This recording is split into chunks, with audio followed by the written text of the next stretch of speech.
जगतर नाथ प्रभु जगन्नाथ जहाँकर अति प्रिय होउछि टंक तोराणी आमर बा कहीं प्रिय न हब आपण मैंने यही टंक तोराणी पीला परे किछि समय आखि बंद करी देखिबे आपण मानक लागिब सते जेमिति पुरी रे आपण माने टंक तोराणी पिउछंती आ प्रभु जगन्नाथक दर्शन करूछंती।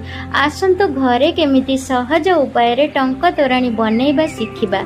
मु एठी किछि बासी अरुआ भात रखिथिली ताको भल भाव चकटी नबा से दही अल्प पानी दे गोले नबा आवश्यक अनुसार लुण अदा छेचा भृसंग पत्र कमला पत्र को छिड़ेकी देदबा आ किछि कंचा लंका आ लेंबू रस देदबा से जीरा गुंड आ गोलमरीच गुंड देई ताको हाथ रे टिके दली नबा तापर ताको भल भाव फेंटी दबा। सतरे पूरा पूरी टंक तोराणी भली लागिबो। आपण माने पीकी गोटे लाइक करिवे आ जय